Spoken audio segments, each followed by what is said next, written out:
Maravilha! Boa noite a todos! Boa noite! Que legal a gente fazer no ar livre, muito legal, muito diferente, gostoso. Tomara que seja todo mundo sem frio. Mas, então pessoal, calma aí. Eu queria colocar aqui pra todo mundo ficar vendo a estampa, mas não dá pra ver. Então beleza. Hoje a proposta é mais uma conversa mesmo, né? Porque eu não sou especialista nesse tema e infelizmente, né? Porque esse é o tema que há de mais importante nas nossas vidas. Ser um especialista nisso é o que a gente tem que almejar para nossa realização pessoal, né? Isso é o que de mais importante e isso eu diria que é um dos fatores mais importantes para a santidade, né? E então é uma conversa. Sintam-se livres para falarem quando quiserem, o que quiserem, etc. E eu só vou ser, digamos assim, o guia, né? Então vamos lá, então. Pra ter essa fala aqui, né?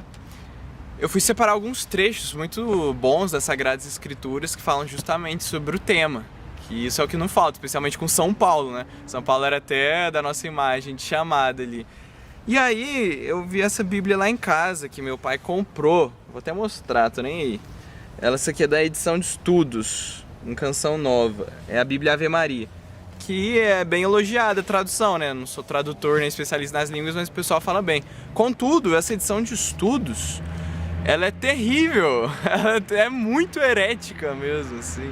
E se não for herética, tá muito perto disso, em vários pontos essenciais da fé. E aí isso me... Vocês estão me escutando bem? Sim. E aí isso me levou a pensar em algo que é o seguinte. Isso é muito sério. A evangelização é justamente porque a gente descobriu a verdade e tem que transmitir ela, né? É justamente por isso. E é justamente pelo mundo estar tão corrompido que às vezes até em próprias bíblias, com o nome Ave Maria, sabe, pelo menos não é protestante, né, etc., você encontra tanta corrupção, tanto erro, tanto mal, que isso faz com que urja muito mais que a gente haja, que a gente realmente age. Então esse tema não tem nada de mais importante do que isso. Nada do que mais importante. Isso é que a gente tem que tentar se especializar mesmo na vida. E por isso eu trouxe a estampa de São José Maria, que daqui a pouco a gente vai ver o tanto que ele era bom sobre isso para o mundo moderno. Mas, para começar, eu queria ler alguns trechos das Sagradas Escrituras para deixar bem claro isso pra gente, para mover a gente nisso e pra gente ter consciência disso continuamente. Porque, infelizmente, o ser humano é aquele ser que esquece das coisas fundamentais, né? Como diria em árabe, o nome do sermão é Ismã, aquele que esquece do que é essencial. Isso é muito verdade, muito. Então, obviamente, começar com um grande São Paulo. São Paulo diz o seguinte na primeira carta aos Coríntios. Aqui.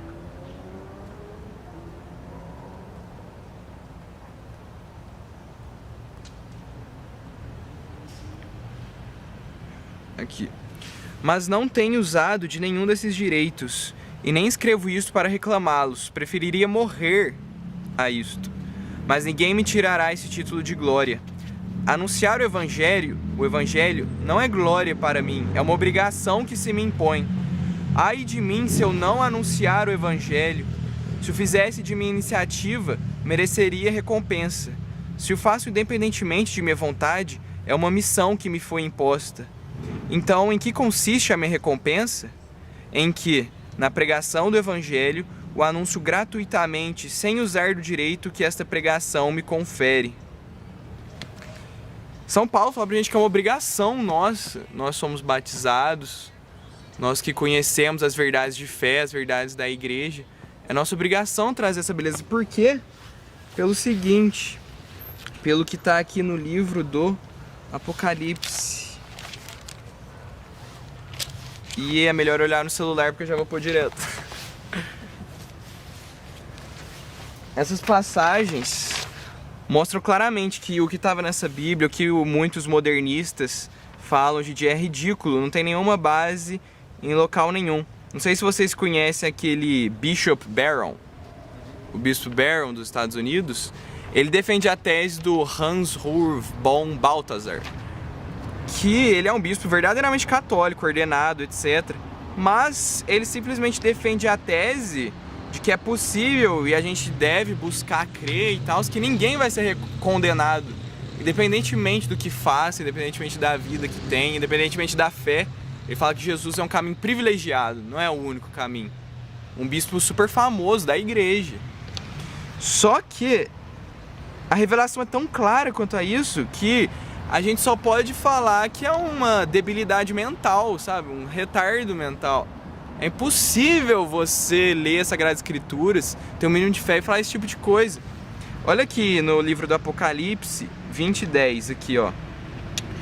O diabo que tinha seduzido a todos eles foi atirado no lago de fogo e enxofre, onde já se achavam a fera e o falso profeta. Lá eles serão atormentados noite e dia por toda a eternidade. Meu Deus, tem como ser mais claro do que isso aqui? E por que eu também tô lendo isso na nossa conversa de evangelização? Porque, meus amigos, olha só o tanto que isso é necessário. Isso é muito sério. A eternidade é muito séria. O que não é eterno não é nada. Só o que é eterno tem valor de verdade. E isso é verdade, isso é muito sério. Pensa, se a gente não fizer direito o nosso papel, muitas pessoas podem passar a eternidade inteira no fogo, no enxofre, na desgraça, até os nossos entes amados. Como a gente pode permitir isso se, igual São Paulo falou, é uma obrigação nossa que Deus impõe sobre nós? Nosso Senhor, o próprio Deus, quando se fez homem, Ele veio justamente e apenas para isso, para dar a vida eterna para a gente. Nosso Senhor vai falar no Evangelho de São Mateus, ó, Ele veio evangelizar comigo, ó. Eita.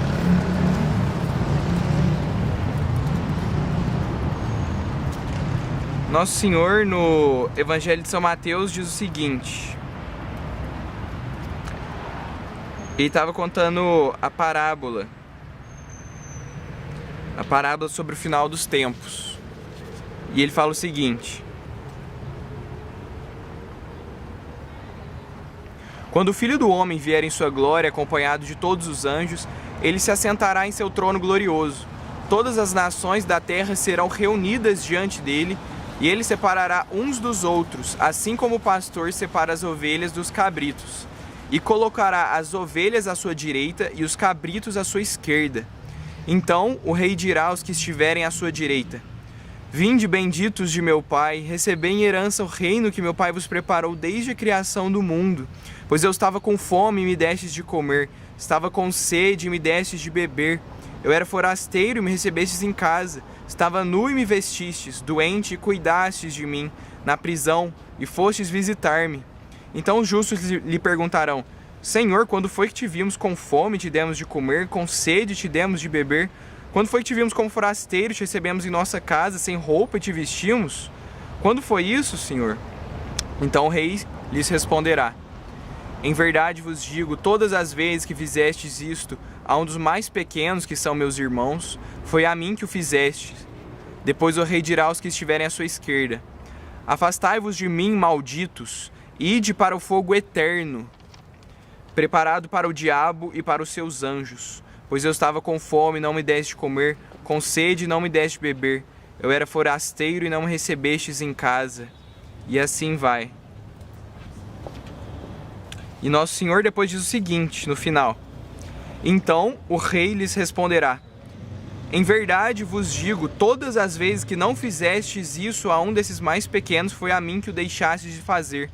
E estes irão para o castigo eterno, enquanto os justos irão para a vida eterna.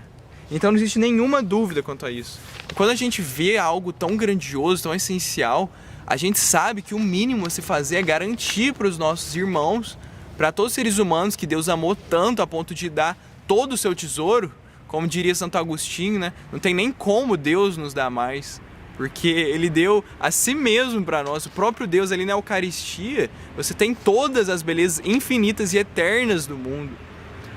Porque Ele ama tanto a gente, que ele fez isso e ele pede, ele não precisava, mas ele pede que nós façamos da nossa vida uma evangelização. Ele é um teste, digamos, que ele faz, assim como ele fez com Adão e Eva.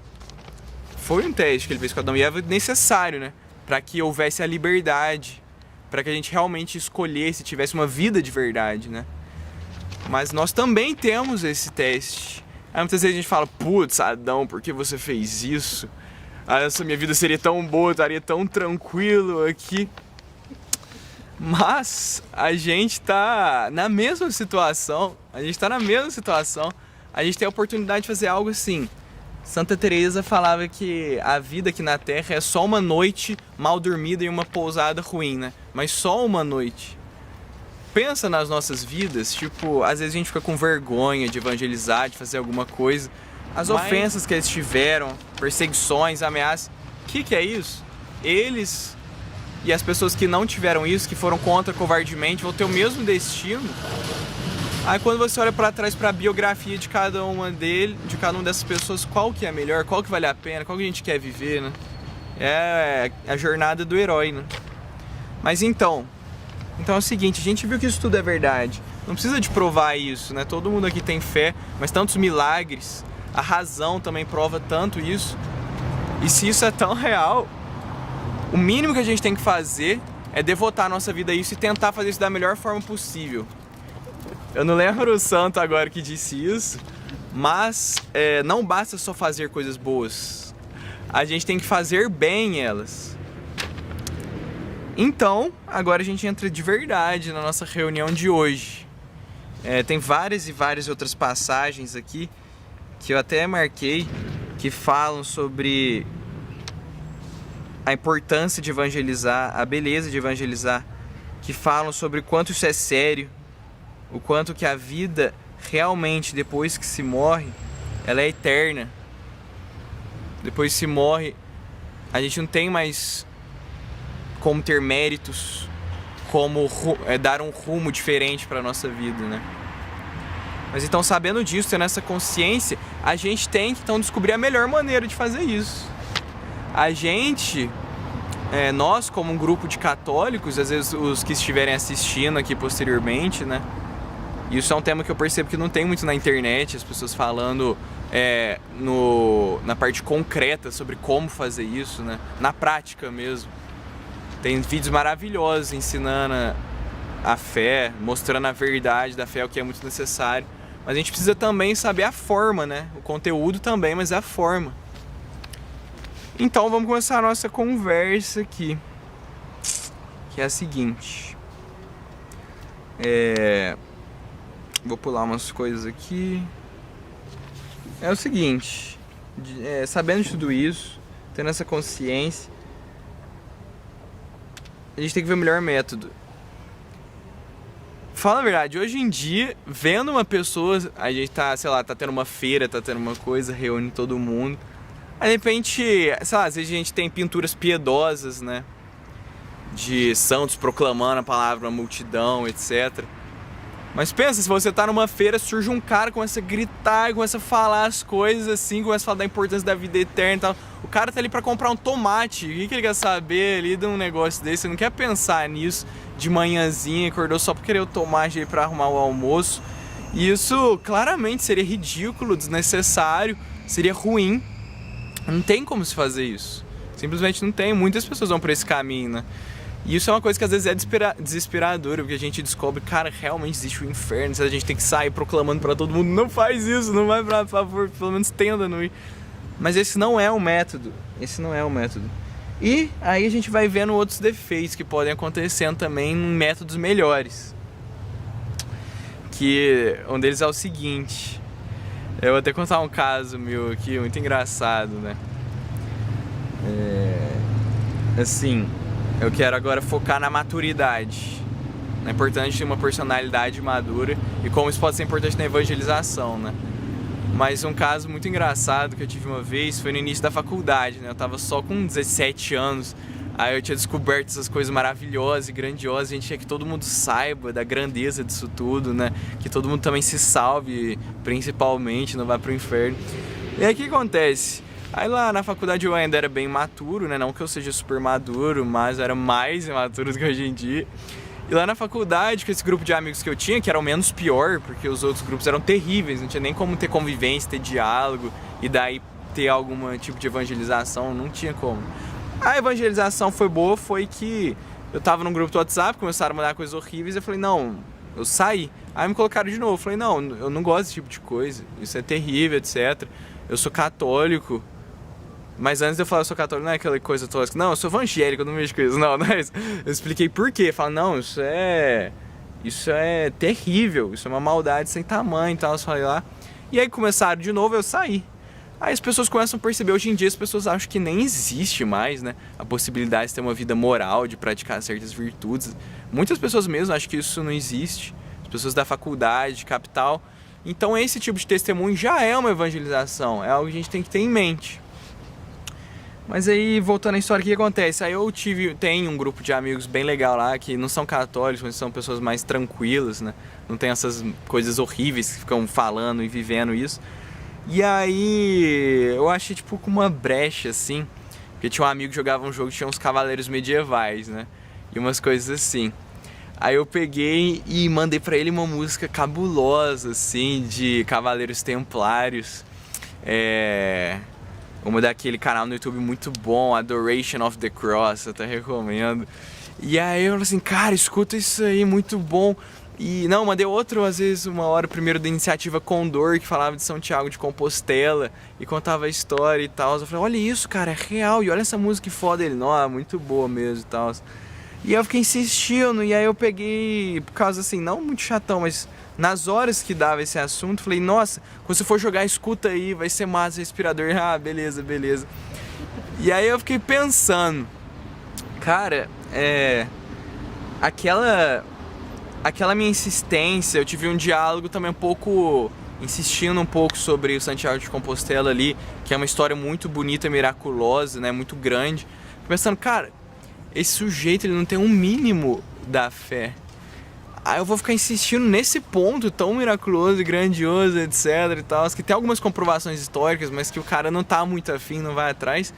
Isso não faz o menor sentido. E isso não vai ser proveitoso, isso não vai ser bom. O que parecia ser uma brecha boa, que não seria tão tosco e estranho quanto alguém chegar do nada e ficar proclamando, assim, isso foi uma coisa imatura e que não produziu nenhum efeito. A verdade é essa. Talvez algum, etc, mas nenhum realmente útil.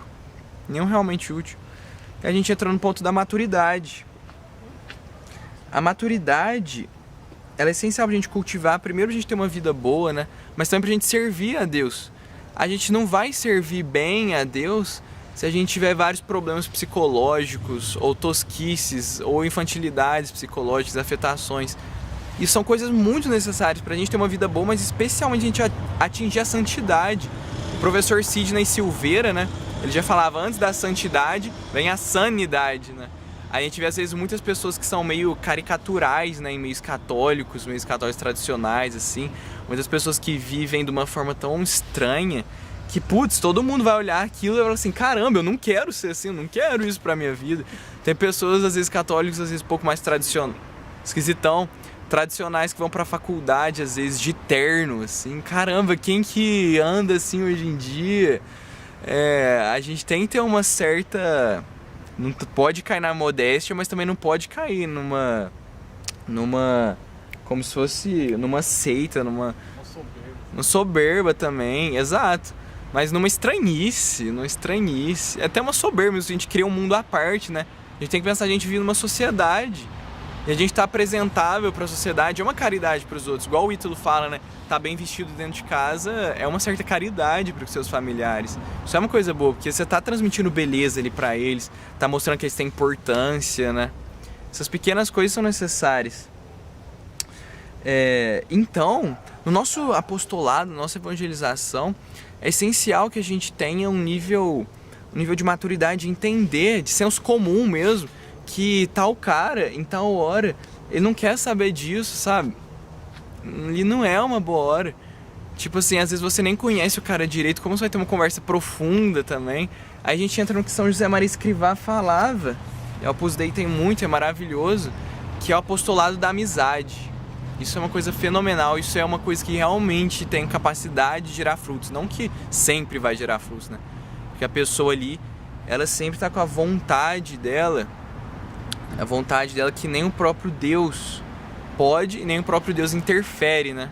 De certa forma, até pode, mas digamos que é necessário que isso não aconteça para que seja um relacionamento genuíno. Mas então o que acontece? São José Maria Escrivá, o apostolado da amizade dele, ele fala o seguinte, que o apostolado no mundo moderno, em grande medida, é de 1 a 1. Assim, o essencial do apostolado é o amor, né? Porque a gente ama aquela pessoa, a gente quer a conversão dela. Porque o que é amar? Amar é querer o bem do outro. E isso vai desde as esferas mais baixas da vida, que às vezes tem uma diversão pequena, às vezes querer que a pessoa se sinta bem, às vezes o sentir é importante, né? Que aquela pessoa tenha algo legal.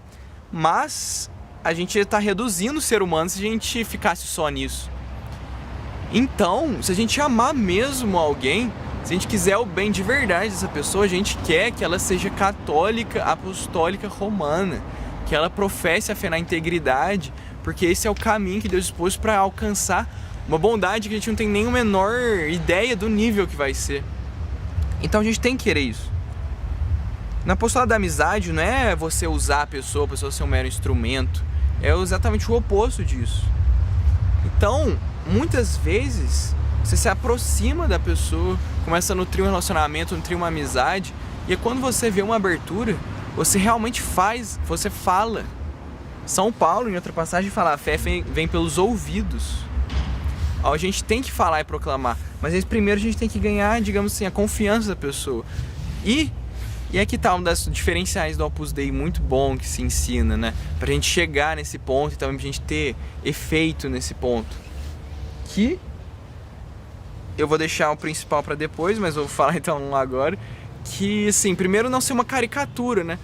Você tá no mundo e o mundo é bom, as coisas do mundo são boas, Deus que criou isso. Então a gente tem que ter interesse, gostar de fazer coisas legais, esportes, sair, aproveitar, né? Também ter essas coisas mais baixas, digamos assim, divertidas da vida, isso é bom também. Isso foi feito por Deus, viu que era bom, né? Toda a vida é boa. Plantar as coisas, cuidar do jardim, etc. Então isso também é assunto que a gente vai surgindo e vai tendo com as pessoas, que a gente tem que nutrir. Às vezes a gente tem que se atualizar de uma coisa divertida, uma coisa legal, para ir se aproximando dos outros, né? E aí, quando a gente se aproximar das pessoas, igual o pessoal falou uma vez no retiro, foi maravilhoso. Tem que ter e tem que ser a partir de uma naturalidade do nosso relacionamento íntimo com Deus. É você falar aquilo pra pessoa sem nenhuma vergonha e sem nenhum, digamos assim, freio ou algo do tipo. Naturalmente, cara, sobre às vezes algo da sua vida de oração, sobre a sua fé, sobre o seu amor a Jesus, sobre a pessoa concreta dele. E também fazer o apostolado, na hora verdadeira do apostolado, pessoalmente. Porque você está num grupo de amigos, que você tem uma convivência boa, etc., mas eles são todos mundanos. Aí você do nada começa a proclamar e falar as verdades de fé, assim. Às vezes é até de boa vontade e tal, às vezes são seus amigos mesmo, mas não vai render, sabe? Não vai gerar muitos frutos num negócio desse. São José Maria explica que no 1 a 1, você se abre totalmente, você fala, meu amigo, eu descobri uma coisa maravilhosa, uma coisa incrível que surgiu aqui, e que, cara, isso explica a vida, isso dá sentido pra vida, isso realiza a vida acima de tudo. E aí no 1 a 1 você vai explicando pro cara, mas por quê, etc. E ali você tem a oportunidade e a capacidade, nesse momento, de fazer gerar frutos, de fazer, às vezes, pelo método socrático também, com que a pessoa comece a pensar sobre isso e, de forma até ativa, ela começa a chegar a essas conclusões também. Então você faz provocações. Isso dá resultado, isso realmente dá resultado. E a gente tem que fazer isso. Não é nem só que dá resultado, mas é nossa obrigação fazer isso. No nosso trabalho, às vezes, no nosso lazer, pessoas que a gente conhece. A gente tem que fazer isso. Lembrando, né? Não dessa forma super louca, imediata, etc. Não é dessa forma logo de cara e tal. Você tem que ser num momento posterior, quando tiver uma abertura, e você tem que fazer aquela abertura surgir também. E a gente entra em outro ponto que é essencial, que São José Maria explica muito bem, que a Opus Dei trabalha sobre, para que isso aconteça e dê frutos, que é o prestígio social. E isso é uma das coisas mais importantes que tem. Eu posso dar um exemplo concreto disso, que é o Ítalo Marcilli. Todo mundo aqui conhece bem o Ítalo Marcilli, né? O sujeito, ele tem, só no Instagram, ele tem 1.100.000 seguidores. O que ele fez? O cara, durante a universidade dele, ele se converteu. Ele descobriu a grandeza da vida depois de um processo longo. Ele estudou muito como chama? Os perennialistas. Ficava nessas coisas assim, espiritualistas e tal. Aí ele encontrou a verdade. Aí ele se converteu. E aí ele conheceu o Olavo, etc. E depois ele conheceu o Opus Dei. E no Opus Dei ele começou a ter essa coisa do prestígio social, etc. E o que ele fez? Ele se dedicou, ele se tornou um médico formado ali na época acho que era a melhor universidade de medicina do país. Aí ele fez psiquiatria lá. Aí ele se tornou um grande profissional. Aí ele começou a ter várias empresas. Aí as empresas começaram a fazer sucesso, porque ele trabalhou muito duro, faliu, trabalhou muito duro, etc. E foi lá batendo, foi continuando, prosseguindo ali, tudo por amor a Deus, que eu também vou falar isso depois. É uma coisa muito importante. Não amor a Deus é óbvio que é a base, mas a força da vontade. Aí ele teve essa força de vontade absurda, que ele alcançou um alto nível intelectual, um alto nível profissional, etc. E aí ele parou pra pensar e falou, cara, eu posso dar muito mais frutos fazendo um negócio aqui online que atinge várias pessoas de uma vez. E aí, por inspiração divina e tal, ele começou o Instagram dele, começou o trabalho nas redes sociais. Hoje em dia, o prestígio social que ele tem, né, por ele ser essa pessoa que conseguiu conquistar para a família dele, ele atingiu o sucesso do homem. Ele consegue sustentar a família dele, sustentar bem, dar lazer, mas acima de tudo, ele dá uma educação incrível para os filhos. Ele tem uma organização na casa dele maravilhosa com a esposa dele. Tem uma vida muito linda, é óbvio, é igual ele fala, também tem problemas, etc. É a vida humana, cair e levantar. São José Maria falava, né? Santo não é o que não cai. Santo é aquele que levanta após toda a queda e continua, até o fim. E aí o que acontece? O Ítalo alcançou esse prestígio social. Hoje em dia, ele não fala explicitamente da fé. Ele não fala porque ele é psiquiatra. Por que o psiquiatra vai ficar dando aula de catequese? Ele não é frei, ele não é padre. Ele faz o trabalho de psiquiatra. Ele dá dicas de psiquiatria ali para as pessoas na internet. Pode alcançar o mundo inteiro pela internet. Então ele, fazendo o trabalho dele bem feito, ele alcançou 1 milhão de pessoas e, às vezes, chega no assunto da fé, algo relacionado, ele fala do negócio, fala bem feito, porque ele tem capacidade para isso, ele estudou para isso. E quantas pessoas não surgem todos os dias, literalmente, na caixinha de perguntas, no direct dele, falando, putz, eu estava afastado da fé, mas eu te conheci, eu vi seu trabalho, vi essa coisa sensacional, eu fui me confessar ontem. Agora eu já tô lendo a Bíblia, já tô tendo uma vida de sacramental, etc. Olha só o que ele alcançou, como que ele consegue evangelizar. Olha que coisa incrível. E pensa um sujeito desse depois da morte. Quando o nosso Senhor fala, eu te dei a vida, eu te dei tudo, eu te dei intelecto, eu te coloquei aí nessa cidade maravilhosa do Rio de Janeiro, fiz você conhecer essa mulher que eu preparei pra você, etc. E o que você fez quanto a isso? E nosso Senhor fala que vai recompensar cada um de acordo com as obras. Imagina a recompensa absurda, a vida eterna maravilhosa que um sujeito desse não vai ter. Até vamos rezar para ele que persevere nesse trabalho maravilhoso. Imagina, isso é realização humana total, evangelizar bem. Olha que grandeza. Ele vai ganhar isso e vai dar isso para os outros também. Mas por quê? Também pelo prestígio social. E a gente entra em outra coisa essencial, meus caros, que é o laicato. Nós, aqui todos, temos a vocação ao laicato, né? Por isso nós estamos no instituto. Nosso instituto é isso. E o que acontece? O leigo, ele é o nosso jeito de evangelizar, é pelos cumprindo os deveres de Estado e pelo prestígio social. Não tem outro jeito da gente fazer isso. Como que até eu tava conversando com o Eduardo, né? A gente saiu esses dias e a gente tava num local legal e tal, com os jovens, assim. Como que um padre ia atingir aquele lugar? É tipo assim, é impossível. Vamos pensar num padre raiz assim, né? Óbvio, os padres são a base da igreja, né? Eles estão até acima dos leigos. Eles estão acima mesmo dos leigos, né? Sem eles não existe nada. Mas como que um padre ia atingir aquelas pessoas naquele local, daquela maneira? Imagina um padre raiz de batina num lugar daquele, é impossível isso. Mas agora você imagina jovens assim, a gente tava lá, a gente se dedicar a ter uma vida boa, uma vida de sucesso, a demonstrar que a gente tem inteligência, que a gente estuda bem, que a gente faz as coisas bem, a pessoa fica admirada, caramba, que incrível. Aí ela vai vendo e tal, e ela descobre que a gente é cristão. E hoje em dia a gente sabe que as pessoas acham que isso é ou um conto bobo, uma historinha boba que alguns velhinhos gostam para dar um sentido na vida, ou uns que têm superstição. Eles têm a mínima ideia de que a fé é intelectual, etc. Imagina eles descobrem que uma pessoa assim, que tem esse destaque, uma pessoa que tem uma vida tão boa construindo humanamente, que essa pessoa realmente é cristã. Essa é a evangelização do mundo moderno. Isso é incrível. Hoje em dia a gente não tem discussões filosóficas pra participar igual São Paulo. São Paulo também não era um doido que surgia na feira, assim. Aquela imagem não tá ele no meio de uma feira falando convertam-se. Ele tava ali que acontecia comumente em Atenas, na época, que era a discussão entre os estoicos e os epicuristas. E aí tinha lugar de fala, tinha lugar de fala, essa expressão, para que algumas pessoas fossem lá e entrassem no debate filosófico. Ele aproveitou disso. A gente também pode aproveitar isso hoje em dia nas universidades e num lugar desse, etc. E deve fazer, né?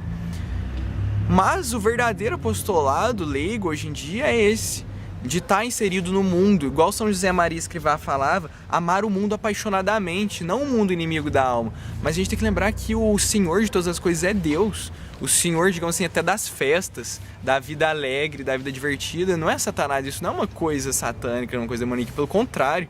É uma coisa boníssima, uma coisa que Deus nos deu de presente. E a gente tem que tomar o que é nosso por direito e levar as pessoas para esse lado bom. Então a gente tem que entrar no nosso papel de leigo, que o Bento XVI criticava muito o que acontece hoje em dia, que é a clericalização dos leigos e o laicismo dos sacerdotes, né? Laicização. Não, acho que falei tudo errado. Mas é tipo isso. Porque a gente vê os sacerdotes, infelizmente, não usam batina, etc. Eles querem estar no meio do mundo. E os leigos ficam trabalhando na sacristia, na equipe de liturgia, na pastoral de... Nossa, tem uma paróquia, não vou falar qual, que eu descobri que tem a pastoral de limpar os bancos depois das missas, com álcool. Criaram uma burocracia, uma pastoral pra isso agora, sabe? E os leigos ficam indo pra isso, acham que estão servindo a Deus e não estão. Então, talvez eles vão ser até, não digo pro inferno, mas talvez até castigados por isso.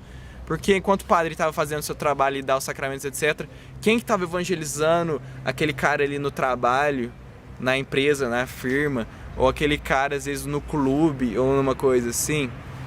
Isso é muito sério. Então, cumprir bem os deveres de Estado, trabalhar bem, estudar bem, fazer tudo, é o nosso método de evangelização, é o que dá resultado, é o que a gente tem que buscar fazer, sabe? Às vezes também, uma coisa que eu percebi até na minha vida, às vezes não ser muito Zé Cruzadinho, assim, sabe? Eu sou católico, nananana, porque isso é ruim, porque a gente também tá colocando nós como representantes da igreja, e nós não somos representantes da igreja, nós somos pessoas que tentamos ser membros da igreja, sabe? A gente não pode se colocar nessa posição também, até na evangelização, sabe? De que nós somos, por exemplo, o magistério encarnado andando por aí, etc. Não, a gente tem que mostrar a pessoa de Jesus, mostrar que Ele é a única salvação, igual Ele mesmo fala, né? A gente tem que fazer isso, mas a gente também tem que tomar esse cuidado de não se colocar como magistério da igreja, não se colocar como representante da igreja. O representante da igreja é o Papa, é o bispo, o padre, assim, né? E até eles também podem cair, mas aí, imagina a gente também como leigos, às vezes caem, a pessoa vai pensar, putz, a igreja, assim, né? A gente tem as nossas falhas, as pessoas conhecem e tal. Então a gente tem que mostrar isso também, nós somos pessoas tentando ser católicos. Então é isso, pessoal, na parte dos leigos, né? Na parte dos leigos, é essencial que os deveres de Estado sejam bem cumpridos. Por exemplo, tem a Camila, nós temos a Camila aqui, e o José, que são namorados e tal, cumprir o dever de Estado. Um ser o melhor namorado pro outro, sacrificar pelo outro. Mas também eu vejo tão bonito o relacionamento de vocês. Imagina uma pessoa de fora que vê isso, ver o tanto que é diferenciado o amor e o cuidado, o carinho que um tem pelo outro, que Vida Alegre as pessoas desejam isso. Isso já é uma evangelização gigante, sabe? Percebem que vocês têm essa caridade, essa vivência com Cristo, isso é um diferencial na vida. Eu percebi isso já também, que as pessoas quando vêm casais, assim, cristãos, que um tem amor, carinho, isso toca, sabe? Então essas pequenas coisas já constroem o reino de Deus, e Deus na sua generosidade, São Francisco falava, nenhum ato de caridade, de evangelização passa despercebido por Deus e não será recompensado, sabe? Nas pequenas coisas é realmente uma bola de neve na vida dos outros. A gente tem um caso concreto meu para contar sobre isso. Eu coloquei 1/3 na minha mochila da faculdade, né? E assim, nada escalafobético, assim, aquele negócio de Zé Cruzadinho, né? Mas eu coloquei 1/3 que fica aparente ali, que já é uma evangelização. E aí o que acontece? Eu ia lá com a mochila e tal, as pessoas sabiam que era católico por causa das conversas, né, na sala de aula, via 1/3. Aí um certo dia, eu tava ali, na época eu fumava, né? Eu tava fumando ali na porta da faculdade, fumo de vez em quando agora. Mas eu tava lá fumando de boa ali, tá vendo? O cigarro até sendo bom pra evangelização. Aí eu tava ali fumando tranquilo, aí passou um colega que era budista, que teve umas vivências muito doidas, assim, ele... Lucas, o nosso professor aqui foi muito triste, um professor progressista, né, e tal, ele se suicidou ali na faculdade, teve missa lá, né, porque é uma faculdade pseudo-católica, né, então de vez em quando tem que fingir alguma coisa, né. Aí teve uma missa. Aí na missa ali, ele falou, o padre falou um negócio da gente ser igreja e tal, de vivência da igreja, mas eu não entendi como assim a gente vai estar tendo essa coisa com um templo de pedra, de tijolo, assim, né? Não entendi como assim ter isso com a igreja. Caraca, eu pensando depois, né? Ele tem parente italiano, a mãe dele é italiana e a avó era uma italiana raiz católica, assim. O cara de uma família católica, assim, não tem a mínima ideia do que é a base do mínimo do inicial, assim, da vivência cristã. E esse é o mundo hoje em dia, por isso que a evangelização agora, se já era uma obrigação, assim, na Idade Média, para São Paulo, imagina pra gente nesse mundo, tanto que Deus não vai cobrar. E aí eu tive essa oportunidade de conversar com ele por eu ter demonstrado ser católico, e eu ensinei um monte de coisa importante pra ele da fé. E outra coisa, esse 1/3 que eu coloquei na mochila, um dia esse cara chegou pra mim no pátio, falou, e aí Lucas, beleza? E aí, né? A gente foi conversando, né? Que outra coisa também importante da evangelização é a gente socializar, né? A gente ser amigo dos outros e tal, amigo mesmo. Aí ele pegou assim, olha só Lucas, ele abriu a mochila e tirou 1/3. Eu tô carregando agora a minha mochila, igual eu vi que você faz, porque isso é bom, né? Isso faz bem, né? Dá uma proteção, assim. Falei, caramba, é verdade, mas sim, dá mais ainda e é mais efetivo a gente rezar ele. Porque eu pensei, ele é budista, né? Vai gostar do negócio de meditação, porque é uma oração que em si ela é de meditação e tal, se você conversar. Olha só o tanto que uma coisa pequena foi rolando uma bola de neve, se Deus quiser, né, no futuro, ele pode pensar sobre isso, lembrar das explicações, das coisas que eu falei e se converter, assim, sabe? Coisas pequenas. E isso tem um ponto que eu coloquei aqui, que é o seguinte, ó. A gente tem que entender muitas vezes que a gente fica evangelizando algumas pessoas, que a gente se aproxima, a gente é próximo, a gente evangeliza e a pessoa continua tendo amizade com a gente, mas escolhe não se converter. Aí muitas vezes a gente vai desistindo, especialmente com um parente, sabe? Porque o parente a gente convive direto, aí a gente pensa assim, não dá, já tentei tanto, falei as coisas mais belas e profundas, então não tem como, então vou conviver normal, mas não vou evangelizar mais, não vou ter muita esperança e tal. O que acontece? A gente tem que entender que as vontades podem ser fechadas, sim, pra Deus. Que a maioria das pessoas até vão pro inferno, né? E vão porque elas fecharam a vontade. Então é possível mesmo. Eu tava conversando com um cara da Opus Dei, numerário, um cara super bom, 10 mil vezes melhor do que eu, em todos os aspectos. E ele tava contando de um caso que um cara conhecido dele, que ele evangelizava e tal, que o cara escolheu não se converter depois de explicações maravilhosas dele, continuou ali, convivendo com eles, mas não se convertendo. Se isso aconteceu com ele, né, imagina com a gente, assim. Então a gente tem que entender que isso é possível, mas a gente também tem que entender que para Deus nada é impossível e que a gente não pode nunca perder esperança, porque tem muitos casos que eu já percebi até na minha vida, assim, que você deixa de lado que a pessoa negou muito, mas passa muito tempo e ela vai começando, sabe? Então a gente não pode desistir nunca, até o último suspiro tem chance, a gente tem que evangelizar. Isso é uma coisa que a gente tem que entender, que as vontades podem ser fechadas e não ficar se pressionando muito por isso, né? Porque às vezes a gente pode pensar, a gente vê São Tomás de Aquino, vê os milagres que são cientificamente comprovados, etc. A gente pode pensar que assim, meu Deus, eu tô fazendo um trabalho muito errado, que a fé é tão clara, né? Se prova tão fácil, etc. Mas existem muitas pessoas que conhecem, sabem da verdade e por um ato de vontade, que é outra parte da faculdade da alma, escolhem não aderir à fé, né? Então a gente tem que lembrar que as pessoas podem até conhecer e ter no intelecto, mas podem ter a vontade de não querer. Isso é possível, a gente não tem que ficar tão frustrado também. A gente tem que trabalhar pra gente não cair nisso, né? Nessa vontade obstinada do mal. E... calma, deixa eu olhar o horário, porque eu me empolgo. Putz, grila, nossa. Perdão, pessoal, que chatice. Eu vou resumir o final, então. Eu vou fazendo dois tópicos como se fosse um, então. Então a gente tem que fortalecer essa nossa vontade, porque a gente tem que lembrar que a gente pode cair nisso também, né? E aí, a gente não pode desistir das pessoas. As pessoas sempre têm esperança. Tem muitas pessoas que se convertem no leito de morte. Então tá.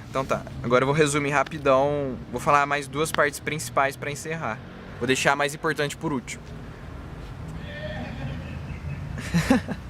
Mas então agora indo pro penúltimo ponto. É o seguinte, a gente tem que falar sobre conteúdos de assuntos leigos, mundanos, digamos assim, que obviamente sejam pecaminosos, que são coisas boas também, né? São coisas boas, coisas de Deus. A gente tem que tentar falar bastante sobre isso, entender dessas coisas, ter assuntos legais, divertidos com as pessoas, sabe? Ser uma pessoa divertida, assim. E de vez em quando possível, colocar alguma coisa que remeta à vida eterna. Por exemplo, eu tava conversando com um conhecido, conversando com mais dois conhecidos.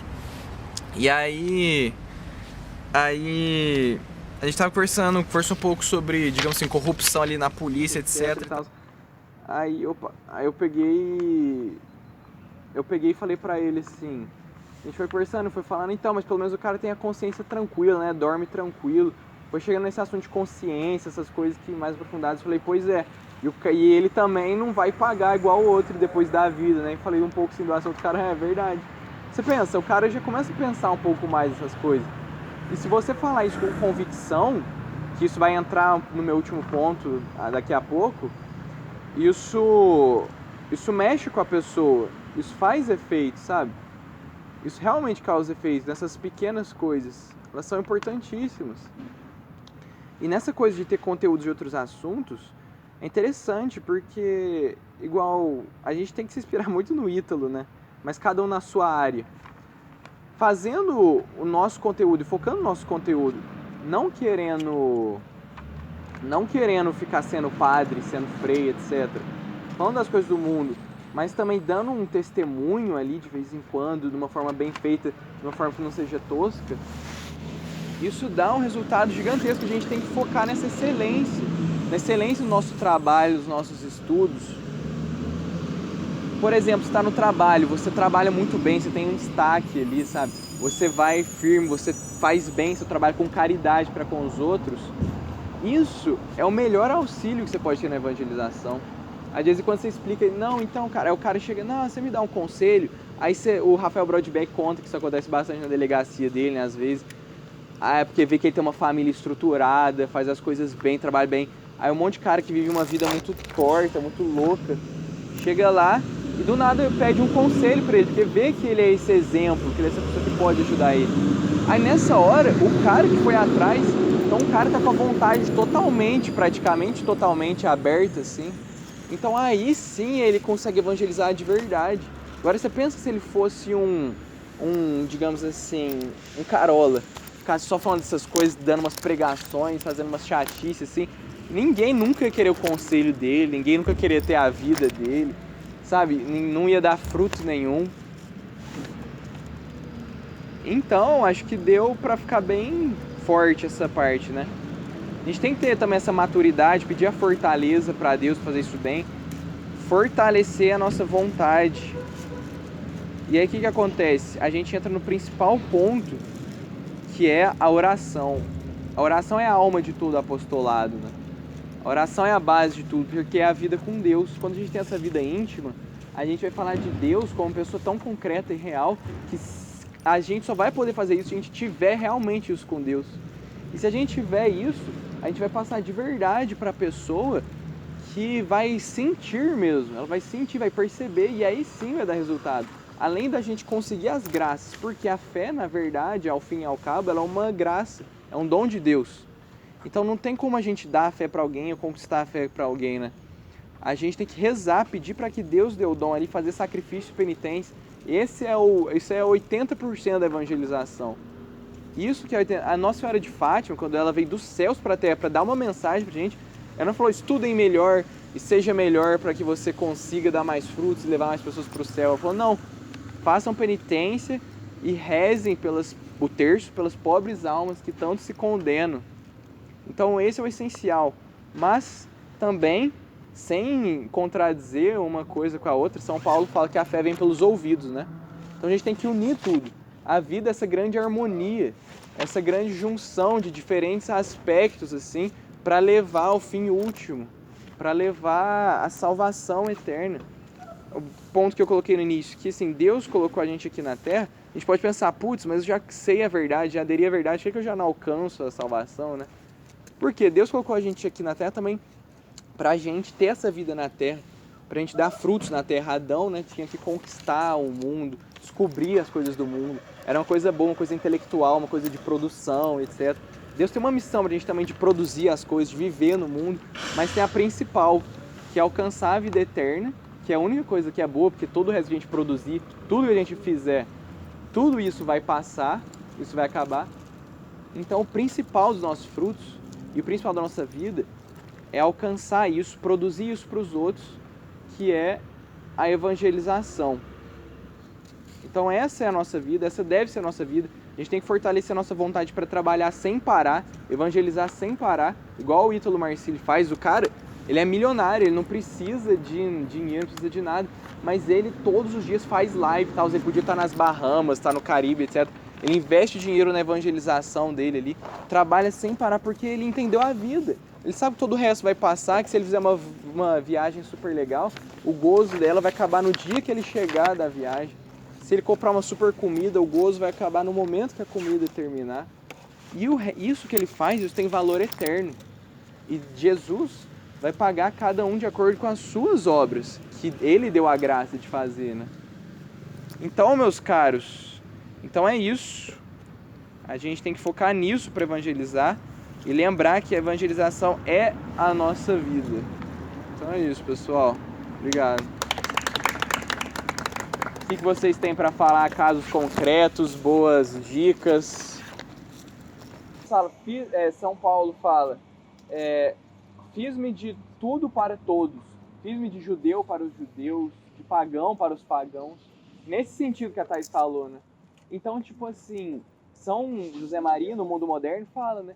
Nosso jeito de interagir com as pessoas é tipo assim, o cara, ele é super fã de música, ele ama música, etc. Esse é o se fazer judeu pro judeu. É você conversar, se aprofundar sobre a música, falar bastante sobre música, trabalhar sobre isso. E aí, através disso, fazer o trabalho, que é um amor perfeito para aquela pessoa, né? Esse que é o moderno, se fazer judeu pro judeu e pagão pro pagão, né? Esse é o nosso trabalho de vida, né? Isso é o que importa no final das contas, isso que vai ficar. Então é isso, então bora comer pizza? Bora! Comemorar.